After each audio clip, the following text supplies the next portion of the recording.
All right, welcome you back to the Patrick Netherton Show right here on 1130 The Tiger. He's Rogers, I'm Patrick. We're pleased to welcome in from NHL Network, MLB Network, wearing all the hats. It is Lauren Gardner who joins us now from out on the West Coast. LG, how are you? I'm doing well, guys. How about yourself? You know, we're as good as can be, I guess. Fighting through a pandemic with very little football to talk about until the last couple of weeks. So, you know. That's a great point. Yeah. Yeah, all things considered, I'm doing well. You know what? Sports are back. We're healthy. We're employed. So there's a lot to be thankful for. Yeah, there's no doubt about that. Hey, so before we get into the MLB stuff, let's kind of wrap up NHL. Obviously, not a huge deal down here in Northwest Louisiana, but if you have anything that is a local team here, it's the Stars in Dallas. So I guess for folks around here, sort of their local team was in the finals. Kind of walk me through the NHL. Kind of what did everything kind of go according to plan? I know a lot of people compared the Lightning win to Virginia basketball, where they got upset by a 16 seed basically last year and then turned around and came back and won it all. Just give me a kind of a blush of how the NHL playoffs went. Yeah, I think that's a really good comparison. I mean, first and foremost, kudos to the NHL for setting up those two bubbles up in Toronto and Edmonton, respectively. They had positive tests. Both bubbles held, and they consolidated over in Edmonton for the conference finals and then the cup final. And it was just nonstop action, much like what you're seeing, over the course of this week with the 16 teams in the expanded playoff format for baseball. You had that with hockey. So you had round robin, you had play-in games, and it was just a lot of excitement there. Now, when you want to talk about the Dallas Stars, I covered the Avalanche for 3 years, and that was my home team, and they were obviously in the Central Division with the Stars. So I got to see a lot of that club. And there were, it's a nice mix of veterans and then this up-and-coming, talent that I think they kind of flew under the radar. I think when you think Dallas, you're not thinking this is like a hockey powerhouse.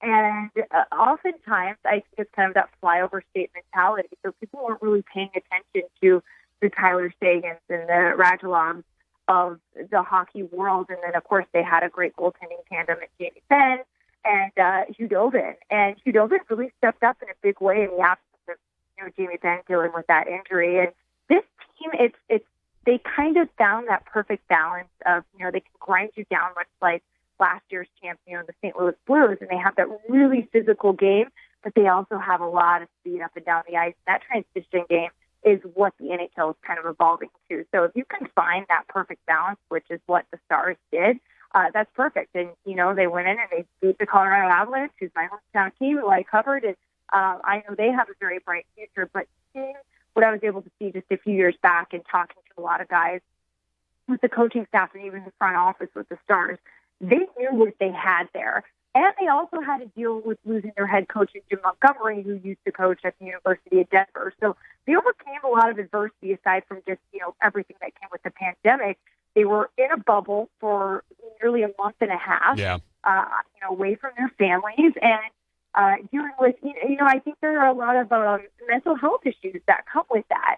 And, so the fact that they were able to overcome all that, and then, of course, they could only withstand so much. They were beat up. They looked defeated there in Game 6. And I think they should consider, what they did, their body of work, of victory in and of itself.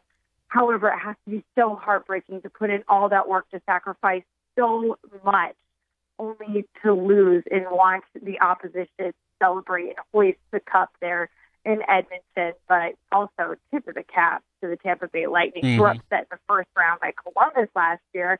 It was an absolute shock. They're the President's Trophy winners, and there's kind of a curse, that comes with winning the President's Trophy, which is basically having the best record in all of hockey over the course of the regular season. So I honestly felt like they were due. Steven Stamkos was out for all the playoffs with the exception for one game in the final. And it was so cool to see him come in. He scored a spectacular goal, and he's kind of the heart and soul of that club. So they deserved it. It was Tampa's year, and, the future is bright for Dallas. The only thing, just from a personal standpoint, again, I'm not a huge hockey fan. I will typically watch the Stanley Cup.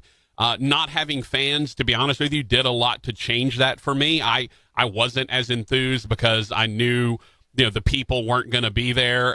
That's just a personal thing. But to be honest with you, Lauren, I was really mostly upset that there wasn't a Gloria type moment. I mean, as a guy who appreciates a good 80s banger, I knew Rogers would have it handy. I knew he would have it handy. Guy on the spot. Yes, I knew Rogers would be right on top of that. All right, get it. Not that I don't love Laura Brand again. Get out of here. I do miss that though, Lauren. I mean, that was such a cool story. How St. Louis sort of rallied around randomly a really good song from the 80s out of nowhere. Like, that's the sort of thing I think we missed with it being in a bubble and not being a home ice type advantage. Yeah, and how the city of St. Louis was able to rally around their club, they were like dead last in hockey in January before they bounced back, and they came in as a wild card, and again, another Central team who I saw a lot of. This is a tough, resilient team, and you're right. Without the fans in the stands, it completely changes the feel and the complexion of the entire environment, especially hockey, Patrick, because they rely on that energy from the fans and they feed off of it. I can't tell you how many coaches, how many players I spoke with, especially in Colorado, and that is a sports town. People show up and they show up ready to cheer. They have high sports IQ, high hockey IQ, especially with the Avalanche, because this team came to Colorado from the Quebec Nordiques. And they won a cup their first year there. So we're like, oh, what's this whole hockey thing? Oh, wait a second, we love it. So we've been diehard fans from 1996 when the team first moved over from Quebec. But they feed off of it. And all the conversations I've had, they said, the fans really do make a tremendous impact. And you kind of saw that when Tampa ended up finally winning the cup there in Game 6. And, there's that moment where they're dogpiling, on the other end of the ice, they're having a great time and they're celebrating. And then it kind of runs its course because that energy can only make its way through that group of guys for so long. Yeah. And what you would normally have is the fans partaking in that and celebrating. Even if you're winning on the opposition ice, there's still that energy. And it's something that I love about covering sports, and it obviously is lacking now in the pandemic. That said, beggars can't be choosers. We were able to have, some semblance of a season that, the return to play back, and then they were able to actually have somebody hoist the cup. Yeah. Talking to Lauren Gardner, NHL Network and MLB Network. So let's transition over to the MLB in one of the most insane playoffs that MLB's ever had. 16 teams. I mean, there were 8 games scheduled for yesterday. Things just going on. Before we kind of get to the playoffs as a whole, I do want to ask about Roger's favorite team, one of my buddy's favorite teams. Really there are 2 choices for favorite teams here in Shreveport. There's the Astros and the Rangers. And the Rangers haven't been good for a little while, so a lot of people kind of latch onto the Astros. Since the cheating scandal and the trash cans and all that, we're a little bit insulated from it here. But when you step away from this bubble, are the Astros really regarded as villains in this thing? Is it because I look at that roster and guys like Altuve and Springer and Correa, it's hard to say those are villainous guys, but are the Astros really regarded as heels in Major League Baseball right now? Yeah, 100%. I know when you're in the bubble and they're on your side and you have the World Series trophy, it's great, but I have to say yes. Yeah. Even the fact that, they upset the Twins in Minnesota, and now they're coming here to LA, where I'm currently covering the wild card series between the Dodgers and the Brewers. People are already saying things like, oh, this is a little awkward that even though they're not playing the Dodgers, they will still be playing the division series inside of Dodger Stadium. And, around the league, that's kind of what people are saying. They're not even saying it under their breath, but I will say, and I'm not taking away from the severity of the pandemic and, the suffering and the lives lost, but it has been a distraction. So in a way, they kind of they've gotten away with it a little bit because people are focused on things that are much more important at this juncture. Well, and there's not fans, right? Exactly. Because if every road game the Astros would have been on this year, it would have been people imitating banging trash cans or yelling cheaters and all that stuff, but they haven't had to really deal with that. And that happened in spring training, and it was pretty brutal. And some of the guys even acknowledged that, while it's very important, especially as a professional athlete, to have thick skin and to kind of tune people out. They're still human.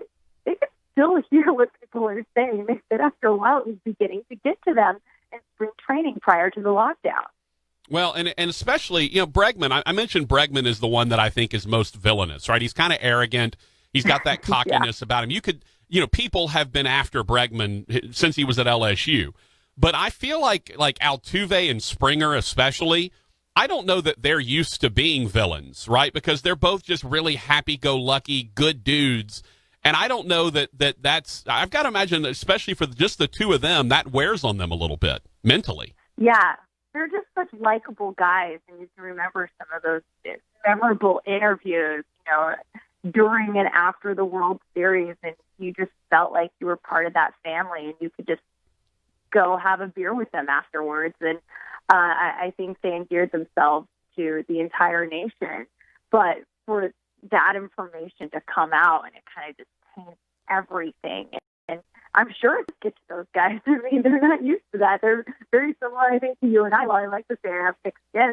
I would prefer for everyone to like me. And I know that's not necessarily going to be a guarantee in this life. But, yeah, it's not fun when people are, yelling cheater at you and calling you all sorts of names. Because, again, we're all human. Just because we put ourselves out there, whether it be in, sports broadcasting or you're playing a sport that you love, I know it comes with the territory, but still, it hurts. Yeah, no, it definitely does. We actually talked quite a bit about that a while back, about how, when you're in this industry, you have to have a thick skin because people will come after you. But in the end, we all want everyone to like us. We all want the reason we're out there is because we want to bring content to you that you like. We don't want to know that stuff we say makes you mad or upset or anything like that. Yeah, I completely agree with you. And I know there's some people out there and that's their shtick. Right. And they just eat it up. But I'm a positive energy person, and I think you and Roger are as well. So I try to only put positive stuff out there, and hope to get it back. But at the end of the day, I just try to keep it all in perspective. Yeah. Sometimes we don't know what other people are going through. But yeah, circling back to the Astros, I think in a way they kind of got off the hook with the pandemic and the lockdown.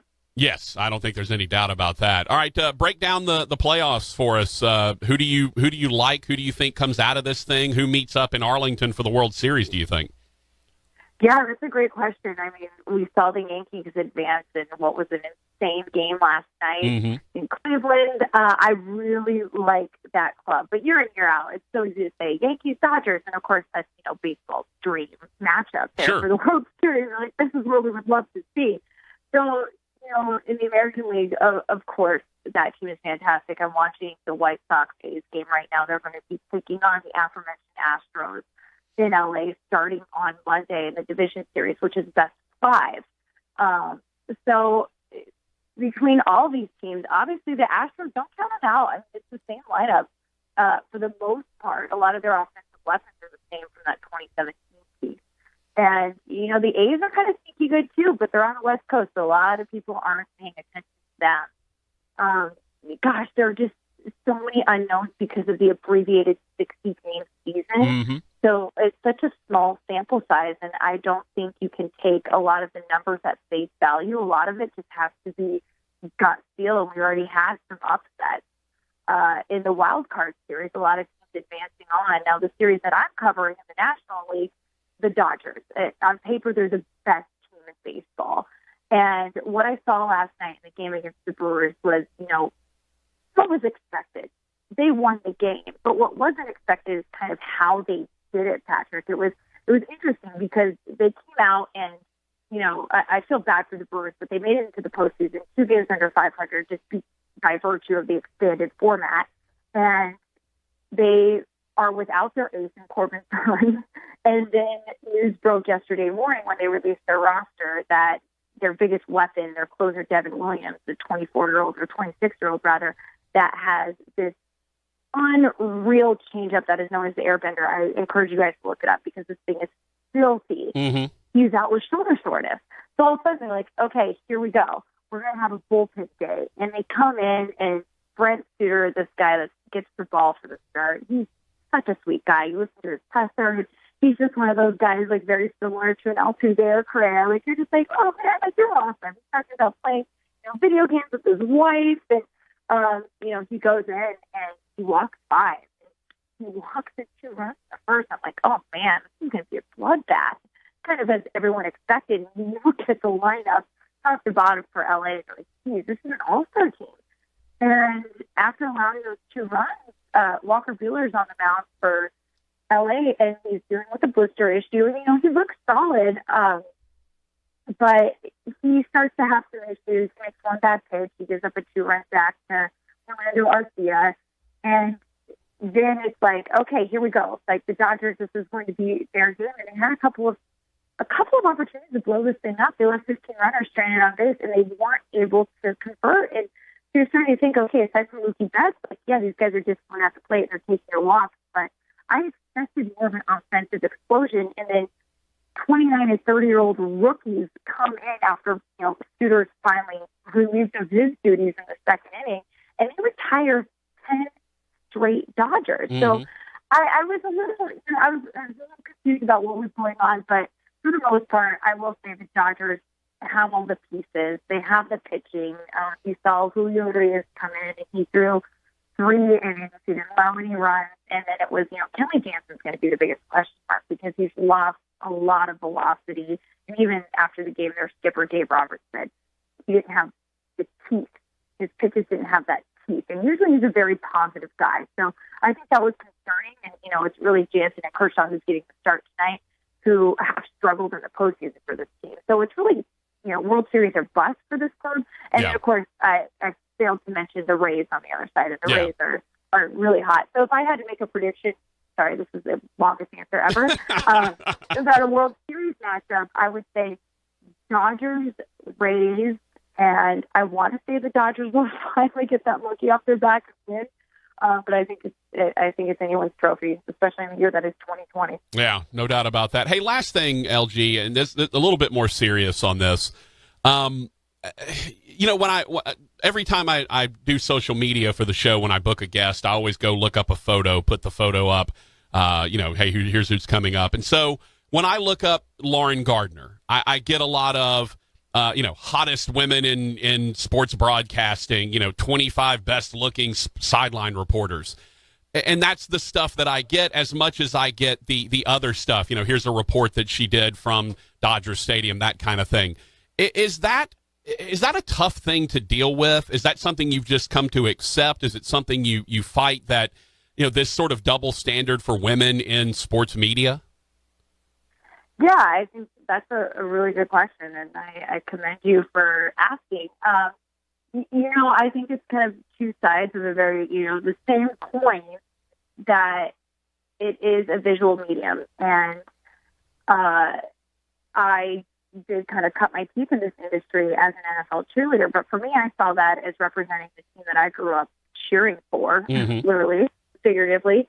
And it was a group of women that were extremely intelligent, very well educated. We contributed over 1,200 hours a season to the community. And it really was a way just to be part of something that was bigger than me. And of course, the performance aspect. I mean, we were athletes or dancers. Obviously, the way you look had a big, impact on whether or not you would make the squad. Right. And, now as we evolve in society, I think at first I just kind of took it for what it was, and I was just trying to dispel the stereotypes that are associated with, NFL cheerleaders are people who look a certain way. But I embrace my femininity, and I love looking a certain way, but I do it for me now. Yeah. And I understand it's also for the viewers, but I think as, we continue to hopefully advance the agenda and move the ball down the field, so to speak, we are trying to make the world a better place for, generations that follow. And what I really loved was, getting opportunities, especially at my former job, and now even currently here with MLB and NHL networks.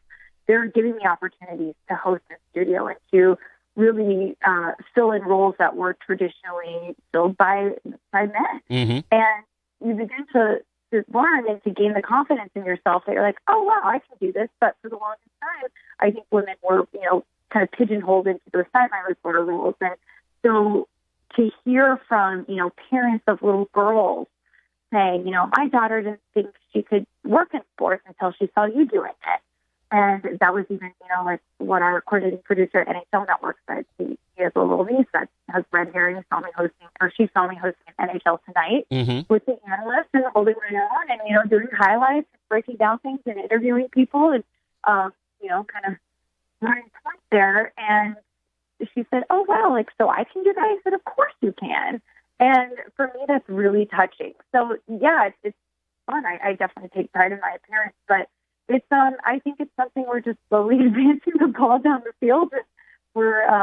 I think we're making great strides, and I think it takes everyone together to just see people for who they are and what they bring to the table, when it comes to talent, when it comes to their kindness, when it comes to their heart, their work ethic. But, I also do understand it's visual media. Yeah. She is at LG Red on Twitter, if you'd like to follow her there, Lauren Gardner. Lauren, you're the best. Have fun out in L.A. You guys are. Have fun out there dealing with that series. Hopefully, like you said, maybe the Dodgers will finally win that one. I mean, why not during a pandemic to have the Dodgers finally get the monkey off their back? Hashtag 2020. Yeah. Hey, stay safe out there, and we look forward to continuing to keep up with you on MLB Network. Take care, guys. Thanks for reaching out. All right. Lauren Gardner at LG Red on Twitter, if you'd like to follow her there. MLB Network and NHL Network.